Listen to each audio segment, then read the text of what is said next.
2, os versos de 1 a 11.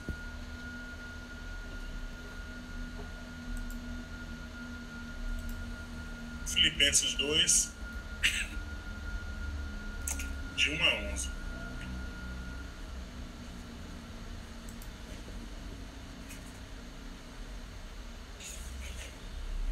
Diz assim o texto: se, por estarmos em Cristo, nós temos alguma motivação, alguma exortação de amor, alguma comunhão no Espírito, alguma profunda afeição e compaixão, completem a minha alegria tendo o mesmo modo de pensar, o mesmo amor, um só Espírito, uma só atitude.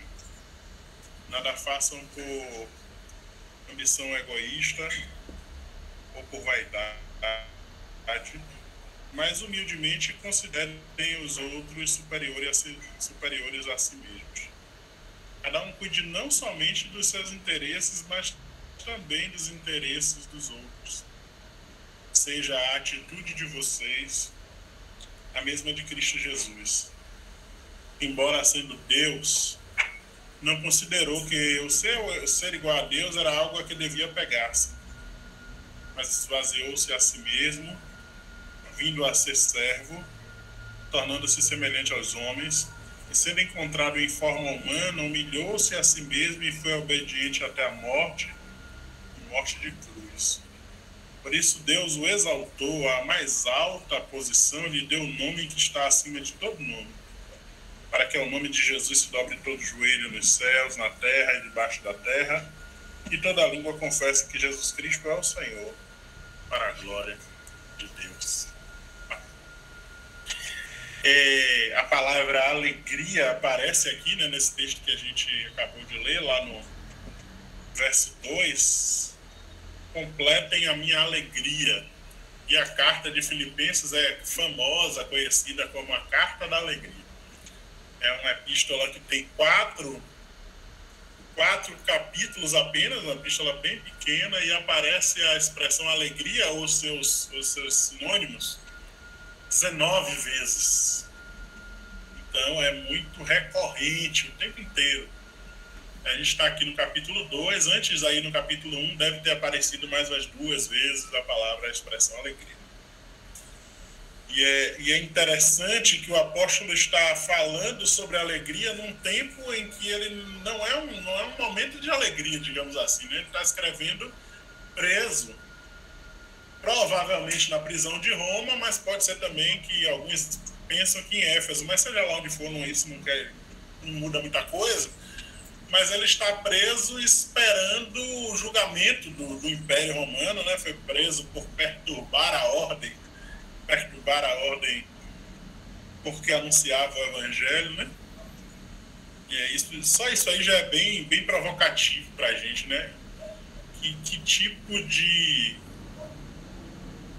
de impacto a nossa vida causa ao ponto de mover alguma realidade da estrutura social, enfim. E aí o apóstolo Paulo ele vivia preso numa prisão domiciliar, só que a lógica lá do Império Romano é que o preso tinha que arcar com todas as custas dessa prisão. Então ele tinha que pagar pela casa em que ele vivia, ele tinha que pagar por todos os custos de alimentação, de tudo. E ele que escrevia cartas, então ele tinha que pagar pela tinta, pagar. Ele ficava acorrentado a um soldado, né? Diariamente havia um soldado ali preso com ele, e ele tinha que pagar a diária desse soldado. Então ele estava preso, aguardando sentença de Roma, que poderia ser absolvição ou poderia ser condenação à morte, decapitação. E ele ele tinha um custo muito alto, e ele não tinha como se manter, né? A vida toda dele foi missionário e dependia então da oferta da igreja, do cuidado das igrejas. E essa igreja é a igreja do coração dele, a igreja de Filipos, é a igreja em que ele expressa a maior afeição. no capítulo 1, no verso 8, ele fala que ama aqueles irmãos com a ternura que vem do coração de Cristo. Algumas traduções falam da saudade que ele sente, outra fala do amor que ele tem por esses irmãos, com a ternura que vem do próprio coração de Jesus. Né? E ele o tempo inteiro repete isso. E a motivação de escrever a sua carta é justamente essa, demonstrar alegria por esse cuidado, porque a igreja de Filipos é a igreja que colocam ele para ajudar no sustento desses custos todos que ele estava vivendo lá em Roma. E olha que era uma igreja muito distante, né? Filipos era uma colônia grega, colônia romana, né, em terras gregas, então muito distante de Roma. A viagem é extremamente difícil, né? Quando a gente conversou sobre Epafrodito, que foi o responsável por levar a oferta dos irmãos de Filipos para ele e depois voltar, trazer a carta e tudo mais. Então a viagem muito, muito perigosa, muito distante, enfim. Mas aí ele está muito alegre e manda essa carta para agradecer, dizer, olha, vocês fizeram, e olha que vocês são uma igreja pobre, e vocês fizeram mais até do que podia, mandou oferta suficiente para mim conseguir manter aqui os custos e me despreocupar com isso, né? E aí ele poderia parar ali, ele poderia simplesmente dizer, olha, eu estou alegre, estou feliz com o seu cuidado e estou feliz em demonstrar o meu amor por vocês, basta. Mas ele não perde a chance, nesse contexto, de sair do foco também e dizer, olha, mas eu não quero falar só de mim, né? Eu quero aproveitar a chance do que eu estou escrevendo para falar de como que a minha alegria vai ser completa. Aí ele vai dizer, olha, a minha alegria vai ser completa se vocês puderem fortalecer a comunhão. Se vocês puderem pensar da mesma forma, não tem nada a ver com virar robozinho aqui, né? Todo mundo pensar igual, não, mas é ter o mesmo propósito, ter a mesma direção, né? Ser concorde naquele compromisso comunitário. E ele vai dizer, olha, eu quero que vocês façam isso, pensem de forma unânime nesse sentido de propósito, de vida dedicada ao propósito de fortalecer essa igreja, essa comunidade. Quero que vocês ajam com um só coração, fortaleçam esses vínculos de afeto. Que vocês sejam amigos de verdade, que vocês se cuidem com um só coração, com essa possibilidade de se alegrar com os que se alegram, se chorar com os que choram, de se conhecer, de serem família. E eu quero que vocês sejam unidos de alma e de mente. Olha que bonito isso, né? A gente fica tentando traduzir isso, mas é isso. Olha, não pode ser apenas uma experiência ritualística e pontual, não pode ser alguma coisa que é um adendo da vida. Não, faça da experiência comunitária aquilo que é profundo no seu jeito de viver e de ser no mundo, que isso seja cada vez mais aprofundado nas relações. E aí ele fala isso provocando uma coisa que é bonita, né? A NVI usa esse se há, mas é meio retórico isso, porque ele está tentando dizer, já que vocês experimentaram em Cristo motivação, aqui na minha versão fala exortação de amor, mas as outras de Almeida fala consolação de amor. Assim como vocês receberam em Cristo consolação de amor no momento em que vocês precisavam ser consolados e que às vezes você não encontrou aquela profundidade de consolação em lugar nenhum, em pessoa nenhuma, mas olhe, aquilo que a gente cantou nesse hino, né? Ferido, abandonado, Jesus me socorreu e segredou, me achei. De agora em diante, Jesus. Então, meiga a voz jamais ouvi, prazer maior jamais senti. É este que dá consolação de amor. E o que o apóstolo está dizendo é: se vocês experimentaram em Cristo consolação de amor, manifeste consolação de amor entre vocês. Sejam essa experiência, vivam essa experiência, consolar-se uns aos outros. E aí cada versão vai variando na forma de traduzir, porque a mesma palavra que é traduzida por consolação também é traduzida por encorajamento, também é traduzida por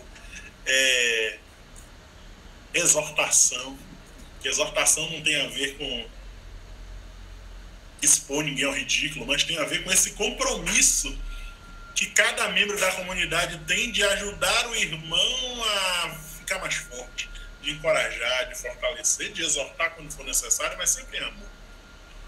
E aí, eu acho que aqui a NVI pega, eu prefiro a versão mais tradicional, que tá bonito também aqui, né, quando ele vai dizer se há alguma comunhão no Espírito, está igual a Almeida, e aqui ele diz alguma profunda afeição e compaixão. Se vocês experimentam em Cristo profunda afeição e compaixão, só que nas versões tradicionais de Almeida, revista atualizada, revista corrigida, ele diz assim, entranháveis afetos e misericórdia. Lucia achou uma versão aí diferente, quer ler, Lu? Ainda não, só peguei aqui para ver qual era que tinha. Entranháveis afetos e misericórdia, eu gosto porque, embora profunda afeição, compaixão também é bonito, mas aí o tradutor já resolveu usando os termos que a gente compreende aqui no nosso intelecto mais contemporâneo. Mas eu gosto da poesia, da beleza poética que está nisso aí, porque na cabeça do judeu, a sede mais profunda dos afetos, digamos assim, mais elevados, são as entranhas, são os rins, esquadrinha, Senhor, os meus rins, profundo. É aquilo quando diz que Jesus vê a multidão perdida como quem não tem pastor, e diz assim, e Jesus moveu-se de íntima compaixão. É entranháveis afeto que vem do âmago, que vem do intestino, que vem dos rins, que vem do ventre. Talvez a imagem do não é aquele, quando o salmista diz, ó Senhor, eu sou como uma criança desmamada, né, no teu seio, no teu colo. Então, Paulo está dizendo, olha, assim como em Cristo, você encontra esse afeto que vem das entranhas, que é aquela coisa mais profunda. E misericórdias, no plural, né, para lembrar que as misericórdias do Senhor se renovam todas as manhãs, desenvolva como comunidade entranháveis afetos uns pelos outros. Acho de entranhar também quando a gente usa essa expressão assim, quando um cheiro, né, fica, né, impregnado em alguma coisa, entranhou, o cheiro está ali profundo, está marcado. E é isso que Paulo está dizendo, olha, se em Cristo vocês experimentam isso, que vocês experimentem isso no corpo de Cristo, sendo essa manifestação uns com os outros, né? E aí ele vai falar também dessa relação do não cuidar propriamente do que é seu, né? Enquanto eu estava lendo esse texto, eu fiquei pensando como que às vezes nossa rotina, né, nossa correria, as coisas que a gente precisa dar conta da nossa vida, e a semana passa e eu fico, e talvez seja uma coisa para a gente pensar, eu queria que pensasse isso, né? Na semana que passou, alguém foi afetado positivamente pela minha vida, pela sua vida. A gente segurou um pouco os nossos próprios interesses para cuidar também do interesse de alguém, ou a vida, a agenda, as demandas foi nos atropelando, né? E é uma coisa que a gente pode sair daqui também pensando para a próxima semana. Não cuide propriamente do que é seu, como que nesse contexto de tantas coisas que faz parte dos meus interesses, da minha rotina, das minhas responsabilidades e que o tempo às vezes nos devora, né? Como que eu driblo esse cronos sendo o Kairos, manifestação da presença e da graça de Deus para alguém. Isso é muito importante, né? E está linkado com o que a gente falou semana passada lá de Tito e tudo mais, né? Paulo vai dizer isso, olha, vocês completem a minha alegria, se eu já estou muito feliz com o amor sincero que vocês manifestam por mim, faça essa alegria transbordar, vivendo e demonstrando uns para com os outros as mesmas coisas que vocês experimentam em Cristo Jesus. E tem a mesma atitude, a NVI traduziu, outras versões traduz por tem o mesmo sentimento, que é a mesma coisa, a mesma palavra, porque sentimento, de novo, não é para a gente cair nessa lógica que a gente caiu de sentimento apenas como um afeto subjetivo, abstrato. Sentimento gera atitude. E aí depois ele vai então cantar, trazer o grande hino cristológico, né? Esse de 5 a 11, era um hino que as igrejas cantavam. E ele vai dizer a atitude, na minha versão, ou seja, o sentimento de vocês, o mesmo também de Cristo Jesus. Já pensou? Essa expressão é forte, né? Eu acho que talvez se a gente esquecer tudo que a gente conversou aqui e sair lembrando disso todas as manhãs, sejam a atitude de vocês a mesma de Cristo Jesus. Seja o sentimento de vocês, seja a vida de vocês a mesma de Cristo Jesus. E aí ele vai dizer qual é o exemplo. Claro que na teologia a gente adora esse hino, é o foco nosso, o Deus, tá vendo que Jesus é Deus, e é Deus encarnado, isso é muito bom, né? Não é um Deus que está lá todo poderoso para destruir todo mundo, não, é um Deus esvaziado. Mas Paulo só chama o hino para dizer que ele é o espelho para a gente. O foco é a comunidade. Assim como Jesus esvaziou-se, e é interessante que ele vai falar do Cristo que é servo, e ele vai falar de 3 níveis de esvaziamento, de humilhação, né? Ele vai dizer, olha, ele era Deus, esvaziou-se e virou gente. Isso já é um nível de negação do seu ego, né? Dessa coisa de agarrar-se aos seus status. Esvaziou-se disso. Seria um nível aí de humilhação, digamos assim, de esvaziamento.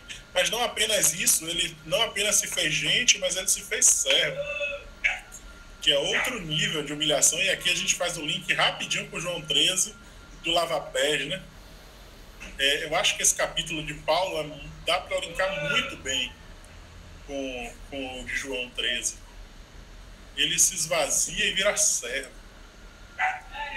E aí, não como se isso fosse tudo, ele se esvazia mais aí num terceiro nível, que ele vira obediente até a morte de Cristo. A sua entrega é total.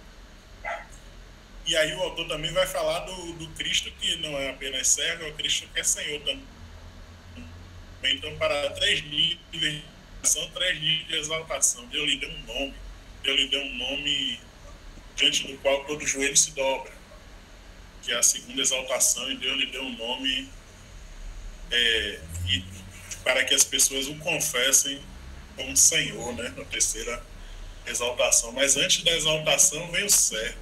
E para a igreja, a teologia, especialmente teologia católica, né? Mas em teologia geral vai falar, já que a gente não usa muito essas expressões, mas vai falar da igreja militante, da igreja triunfante. Mas enquanto a gente estiver aqui, a gente só consegue imitar, só consegue viver como Cristo que é o servo. A igreja militante, a igreja que serve, que se esvazia. Só na eternidade é que seremos a igreja triunfante. E aí, não por acaso, João vai dizer lá em Apocalipse que ele vai dar a essas igrejas um novo nome, né? Que é o nome de exaltação. Mas é o mesmo link ali com João, porque Paulo vai dizer, olha, tenham em vocês a mesma atitude que teve Cristo Jesus. E Jesus, quando lava os pés, ele diz, vocês entendem o que eu vos fiz? Faça o mesmo. E aí não sei se é inocente o fato de que quando a gente olha esse texto, a igreja em geral, a teologia protestante, foca no 5 a 11. E aí gasta centenas de páginas de teologia sistemática para discutir Kenosis, esvaziamento de Deus, a divindade de Jesus e não sei o que, blá, blá. E aí que aparência de Deus essa, de humano esse? Então ele não era humano, só era aparência, aí gera todo um grupo dizendo, não, ele tinha aparência de humano, mas não era humano mesmo. Aí já todo o grupo discutindo, não, ele era humano, de carne e osso, e quem disser que ele não era herege. Enfim, gasta tempo com isso, mas não percebe que o que Paulo está dizendo é Cristo é um espelho. A comunidade precisa ter a mesma atitude de Cristo. Precisa amar com entranháveis afetos e misericórdias. Precisa se despir desta pretensão de agarrar-se ao seu status e ao seu título. A igreja é o lugar em que a única título possível de servo, né? E é interessante porque Paulo está teologicamente aí linkando com Adão, né? Porque em algum momento ele vai dizer que Cristo é o novo Adão, é o homem perfeito, é o ser humano perfeito. Então, se lá Adão quis ser Deus, se agarrou a esse lugar de afirmar a sua independência, a sua autonomia acima da palavra de Deus, fazer-se pleno, um ego absoluto, ao ponto de não acolher a direção de Deus para dizer disso aqui você não come. Ele se agarrou a isso, aí ele vai dizer, o Cristo está aqui não. O Cristo se esvazia desta pretensão de agarrar-se. E aí a gente pode levar para as nossas vidas e perceber como às vezes também a gente se agarra aos nossos status, aos nossos privilégios, qualquer que sejam eles, e às vezes em nome disso a gente se afirma superior a alguém. Eu estava me lembrando, eu acho que eu já contei aqui, né, da minha grande tolice quando saí do seminário, na maior das arrogâncias, e aí uma moça testemunha de Jeová bateu na porta. Ela só estava fazendo aquilo que ela acreditava que é o melhor, né? Ela achava que ela está servindo a Jeová e está vindo oferecer o melhor que ela tem para me oferecer. Eu posso discordar dela? Posso, mas eu não preciso ser arrogante. Mas o cara sai do seminário achando que é o dono da verdade. E essa moça disse assim, você tem uma Bíblia? Vem aqui trazer a palavra de Deus, vem conversar, você tem uma Bíblia? Eu disse, eu tenho as 20, você quer qual versão? Patético. Vergonhoso.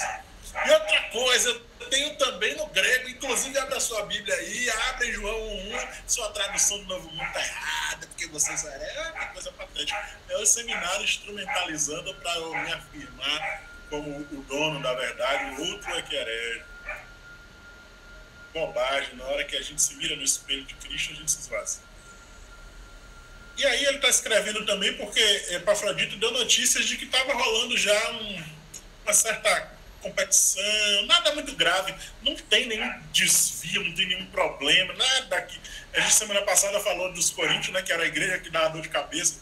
Aqui não, aqui é a igreja do amor, da ternura, do afeto, tá tudo lindo, não tem nada. Você lê a carta inteira, não tem nenhum grande problema, detalhe.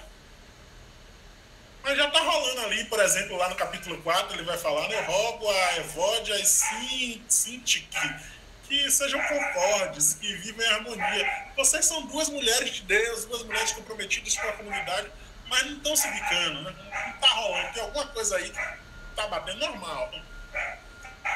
Só que o que ele vai dizer é só é possível vencer isso com esvaziamento, tendo a mesma atitude de Cristo Jesus.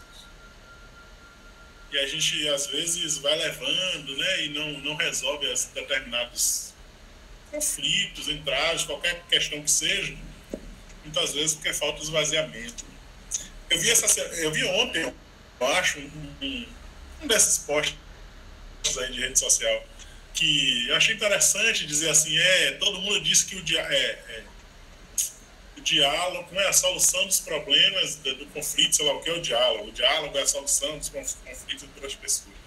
E aí a pessoa diz assim, não é o diálogo, é a compreensão. E você pode chamar para o diálogo e dizer tudo, e pedir perdão, etc. Mas se não houver disposição de compreender, e é um compreender no sentido de boa vontade, né? Não é nem concordar, mas sabe, às vezes a gente opta por pensar mal, né? Por que a gente sempre faz a opção de dizer, não, ele me olhou torto assim por causa disso, ele falou naquele tom por causa daquilo.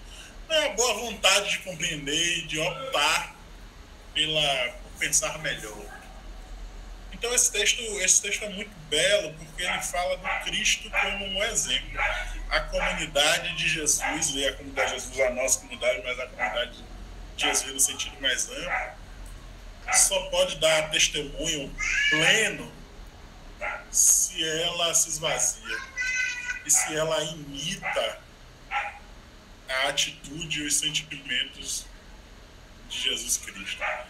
Ao mesmo tempo, o que ele está dizendo só vai dar para vocês pensarem concordemente, ter harmonia no propósito, só vai dar para vocês se tratarem com afeto profundo, só vai dar para vocês terem a mesma alma, a mesma atitude, o mesmo sentimento, se primeiro vocês fizerem da atitude e do sentimento de Jesus a sua prioridade.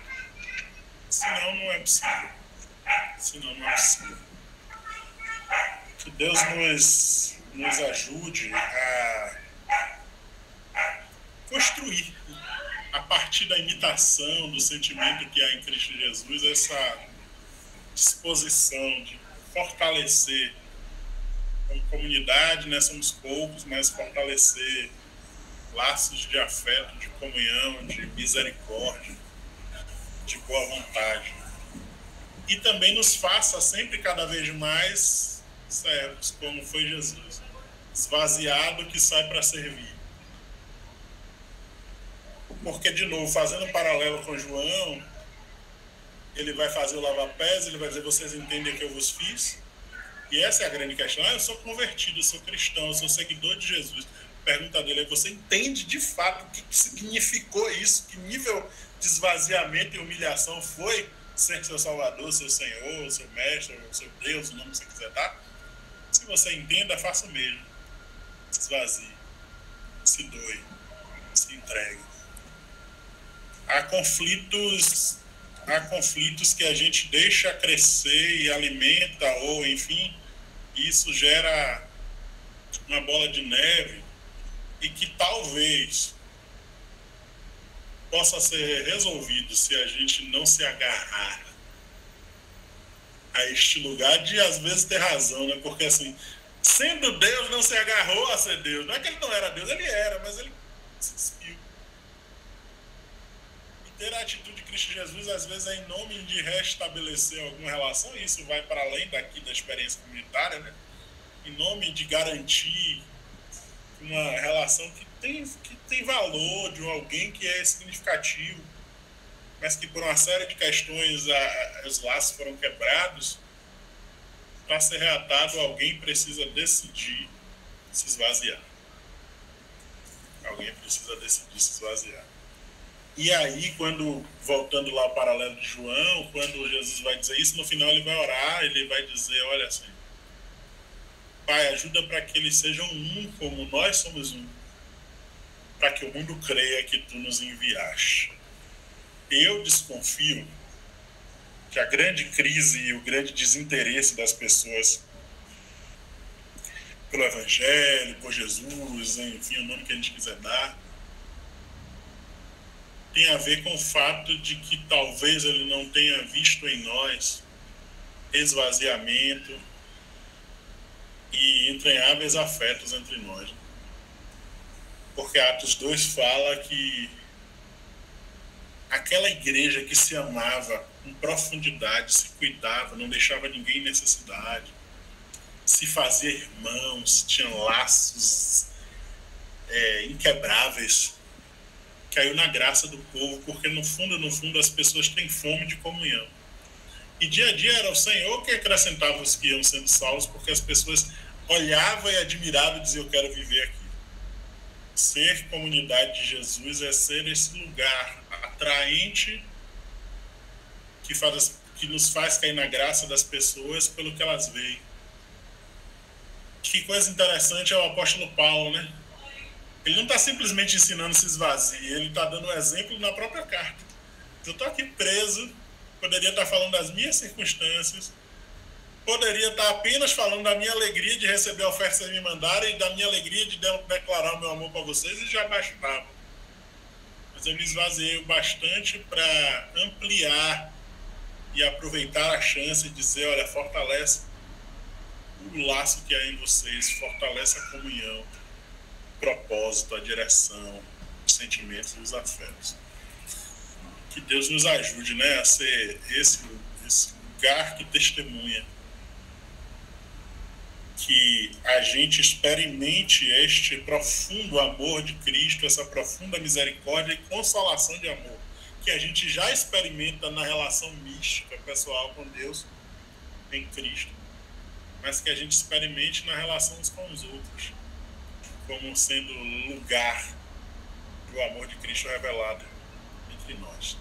E que a gente saia para servir com toalha e bacia na mão e faça disso a mesma atitude que Cristo teve, não é secundária. Que a gente faça disso um desafio para se esvaziar ainda mais, para